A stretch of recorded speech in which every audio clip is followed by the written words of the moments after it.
Hello everyone, this is Arun Kumar. Welcome to study UP board पर। तो जो हमारी सीरीज चल रही थी हिंदी के 20 MCQ की, ये उसी का सेट 7 है। इससे पहले हम सेट 6 सॉल्व कर चुके हैं। ये सन 2024 का सेट 7 है। तो मैंने आप लोगों को बताया था ये सभी 20 MCQ सन 2025 के लिए काफ़ी महत्वपूर्ण होने वाले हैं, क्योंकि रिपीटेड क्वेश्चन ही हर वर्ष आते हैं और हम प्रीवियस ईयर जितने सॉल्व करेंगे उतने हमारे नेक्स्ट ईयर के लिए काफ़ी महत्वपूर्ण रहते हैं। तो चलिए, कि इसकी ज़रूरत नहीं मुझे बताने, क्योंकि इसकी महत्वता क्या है ये पिछले क्लासों में आप देख भी चुके हैं, क्योंकि काफ़ी क्वेश्चन ऐसे जो हमें रिपीटेड मिल रहे हैं और बिना लर्न किए हम क्वेश्चन को लर्न भी कर चुके हैं। तो चलिए देखते हैं, अपने फर्स्ट क्वेश्चन की स्टार्ट करते हैं। तो हमारा फर्स्ट क्वेश्चन है, विदेही वनवास के रचनाकार हैं, यानी जो विदेही वनवास है उसके रचनाकार कौन है। तो फर्स्ट ऑप्शन है मैथिली शरण गुप्त, महादेवी वर्मा, अयोध्या सिंह उपाध्याय हरिओद, सिया राम शरण गुप्त। तो इसका करेक्ट आंसर हो जाएगा विदेही वनवास के रचनाकार हैं Ayodhya Singh Upadhyay Hariaudh. Question number second देखते हैं। पूछा गया है प्रयोगवादी के कवि हैं। देखो, मैंने आप लोगों को पहले भी बताया था कि ये साहित्य में जो स्टार्टिंग में दिए गए क्वेश्चन को पढ़ना जरूरी है, क्योंकि प्रयोगवादी कवि, छायावादी युग के कवि या रचना या भारतीय युग के रचना कवि, ये जरूर पूछे जाते हैं। तो यहाँ से 1 नंबर जरूर आता, तो आप यहाँ को कंप्लीट टॉपिक जरूर कर लीजिए। तो देखते हैं, फर्स्ट ऑप्शन है भूषण अज्ञे, सुमित्रानंदन पंत, महादेवी वर्मा। तो इसका करेक्ट आंसर हो जाएगा अज्ञे। आगे के हैं प्रयोगवाद के कवि हैं। नेक्स्ट क्वेश्चन देखते हैं। क्वेश्चन नंबर 3 है, भाव विलास के रचनाकार हैं, यानी जो भाव विलास है उसके रचनाकार कौन है। ये इससे पहले एक बार भी क्वेश्चन और आ चुका है। तो इसके रचनाकार थे देव बिहारी लाल। ये बिहारी भी गलत हो जाएगा, चिंतामणि में और मतराम भी। तो ये सेकंड बार क्वेश्चन रिपीटेड हो रहा है, भाव विलास के रचनाकार कौन है, देव। क्वेश्चन नंबर 4 देखते हैं। क्वेश्चन नंबर 4 है, छत्र दशक किनकी रचना है, छत्रसाल दशक किसकी रचना है। तो पद्माकर की, बिहारी की, भूषण की, मतराम की। तो इसका करेक्ट आंसर हो जाएगा भूषण की रचना है छत्रसाल दशक।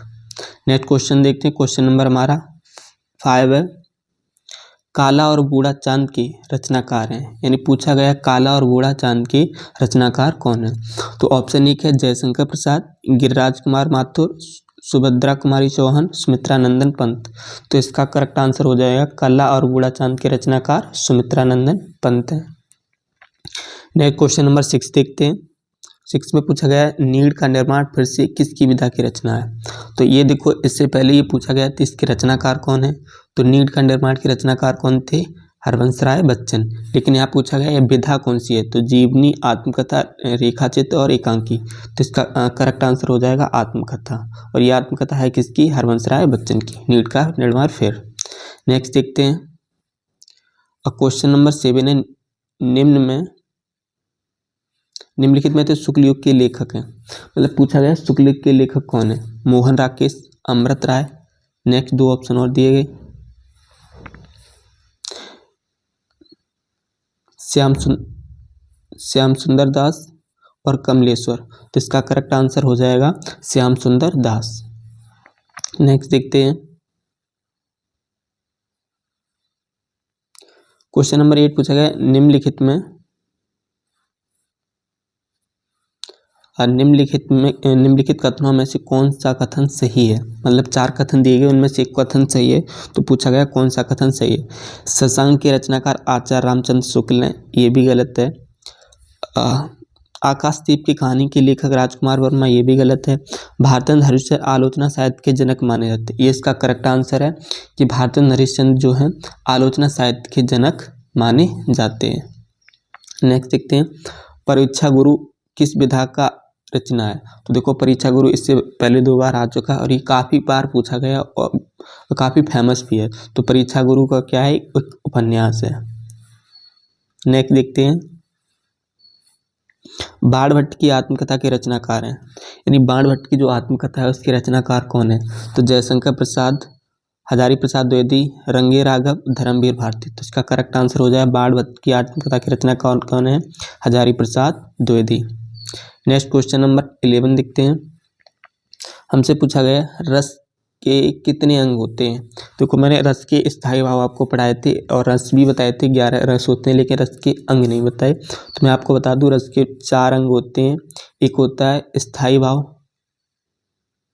स्थायी भाव होता है, फिर होता है विभाव, फिर से अनुभव और एक संचारी भाव। तो ये चार होते हैं, ये चारों क्या होते हैं, इसके स्थायी अंग होते हैं, याद रखना। स्थायी भाव, अनुभाव, विभाव और संचारी भाव। नेक्स्ट देखते हैं, पायो जी मैंने राम रतन धन पाया पंक्ति में कौन सा अलंकार। देखो मैंने जब आपको अलंकार पढ़ाए थे तो उसमें मैंने ये एग्जाम्पल भी कराया था, सेम एग्जाम्पल रिपीटेड है। अगर आपने इससे पहले जो मैंने अलंकार रस छंद की क्लास कराई, अगर वो क्लास नहीं देखी है तो आप क्लास को देख लीजिए, क्योंकि उससे आपके रस अलंकार छंद बिल्कुल क्लियर हो जाएंगे। कहीं से भी कोई क्वेश्चन आए आप उससे आसानी से कर सकते हैं। तो इसका करेक्ट आंसर होगा, देखो पायो जी मैंने राम रतन धन पायो। यहाँ देखो राम रतन की तुलना किससे कर दी गई, धन से। यहाँ राम रतन और धन को सिर्फ एक ही बता दिया गया, कोई भेद नहीं रखा गया। तो इसमें कौन सा अलंकार हो जाएगा, रूपक अलंकार। क्योंकि जहाँ दोनों में समानता ना दर्शा करके दोनों को एक बता दिया जाए, वहाँ क्या होता है, रूपक अलंकार। और उपमा में क्या होता है, एक की तुलना दूसरे से की जाती है। और उत्प्रेक्षा में क्या होता है, उत्प्रेक्षा में लास्ट में आते हैं जनु मनु तनु ज्यों आदि वर्ड आते हैं। नेक्स्ट क्वेश्चन देखते हैं, सोरठा के पहले चरण में कितनी मात्राएं होती हैं। मतलब पूछा गया कि सोरठा यानी जो सोरठा छंद होता है उसके पहले चरण में कितनी मात्राएं होती हैं। तो दोहा का उल्टा सोरठा होता है, और दोहे में पहले और तीसरे चरण में 13-13, और दोहे के दूसरे और चौथे में इसमें कितनी होती हैं, 11-11। तो ये जस्ट इसका उल्टा हो गया। तो सोरठा के फर्स्ट में कितनी हो जाएंगी, 11-11। पहले और तीसरे में कितनी होती हैं, 11। नेक्स्ट देखते हैं, पूछा गया निर्दय शब्द में प्रयुक्त उपसर्ग। मैंने बताया था उपसर्ग क्या होते हैं, जो आगे लगाए जाते हैं, और प्रत्यय क्या होते हैं, जो पीछे लगाए जाते हैं। तो निर्दय में देखो आगे वर्ड क्या आ रहा है, निर प्लस दय, इन दोनों से वर्ड मिलकर बनाया, तब बना हमारा निर्दय। तो इसका आंसर क्या हो जाएगा, निर। नेक्स्ट देखते हैं क्वेश्चन नंबर 15, नीलगाय में कौन सा समास है। देखो नीलगाय से पहले एक नील सागर भी आया था। तो इस अगर आपको याद होगा तो उसमें मैंने बताया था कि उसमें समास कौन सा था, कर्मधार। तो इस प्रकार नीलगाय में भी समास कौन सा हमारा हो जाएगा, कर्मधार समास। नेक्स्ट क्वेश्चन नंबर 16 देखते हैं, क्वेश्चन नंबर 16, खेत का तत्सम स्वरूप है। तत्सम तद्भव पूछा गया। तो देखो खेत में क्या होता है, खेत का हमेशा भूमि से नहीं होता, खेत किससे होता है, क्षेत्र। तो इसका करेक्ट आंसर क्या हो जाएगा, क्षेत्र। नेक्स्ट देखते हैं, युष्मद शब्द का पंचमी व्यक्ति एक वचन रूप होगा। पंचमी व्यक्ति में इस्मत क्या क्या हो जाए, इस्मत। तो इसका करेक्ट आंसर हो जाएगा सी, इस्मत। नेक्स्ट देखते हैं, और क्वेश्चन नंबर 18 में पूछा गया है, भाववाच्य की क्रिया में प्रधानता होती है, यानी जो भाववाच्य क्रिया भाववाच्य होते हैं उसमें किसकी प्रधानता होती है, कर्मवाच्य, भाववाच्य। तो इसमें प्रधानता पूछी गई है। तो कर्म भाववाच्य में किसकी होती है, कर्ता की। तो यहाँ भाववाच्य में किसकी हो जाएगी, क्रिया की प्रधानता। ऑप्शन सी करेक्ट हो जाएगा। नेक्स्ट देखते हैं 19, वाक्य के कितने तत्व होते हैं। वैसे वाक्य के प्रकार की बात की जाए तो वाक्य के 8 प्रकार होते हैं, मतलब 2 प्रकार, 2 के प्रकारों को हम अंदर जाएंगे। तो लेकिन यहाँ तत्व पूछे गए, तो तत्व कितने होते हैं, एक उद्देश्य होता है, एक उद्देश्य, और एक क्या होता है, विधि। विधि, ये 2 क्या होते हैं, तत्व होते हैं। तो याद रखना वाक्य के कितने तत्व होते हैं, 2 तत्व, उद्देश्य और विधेय। नेक्स्ट देखते हैं, और हमारा लास्ट क्वेश्चन है, अपकारी पद को अन्य किस पद के नाम से जाना जाता है। अपकारी और विकारी 2 पद होते हैं, इन्हें किस नाम से जाना जाता है। तो जो अपकारी पद होते हैं उन्हें अव्यय पद के नाम से भी जाना जाता है। तो आज के हमारे 20 MCQ कंप्लीट हुए। आई होप आपको देखने को मिला कि काफ़ी क्वेश्चन ऐसे थे जो रिपीटेड थे, और इसी प्रकार से अगर आप सभी MCQ प्रैक्टिस साथ में करते हो तो सन 2025 में आने वाले सभी MCQ आपके रिपीटेड ही मिलेंगे, आपको कोई भी क्वेश्चन बाहर से नहीं मिलेगा। और मैं उम्मीद के साथ कहता हूँ कि आप सन 2025 की एग्जाम में 20 के 20 MCQ करके आओगे, कोई भी एक भी MCQ छोड़ के नहीं आओगे। तो ये इस सीरीज़ काफ़ी आपके लिए हेल्पफुल होगी अगर आप डेली इसके रिवीजन करते हो। और हाँ, अगर इससे पहले आपने रस छंद अलंकार की वीडियो नहीं देखी तो उसे भी देख लीजिए, क्योंकि उससे आपको काफ़ी हेल्प होगी व्याकरण में। और तो अगर आप इसका PDF भी पाना चाहते हो तो डिस्क्रिप्शन में लिंक मिल जाएगी, उस लिंक पे जाकर के क्लिक कीजिए तो टेलीग्राम चैनल मिल जाएगा, वहाँ ज्वाइन करेंगे तो आपको सभी क्लासेस की PDF लिंक मिल जाएगी।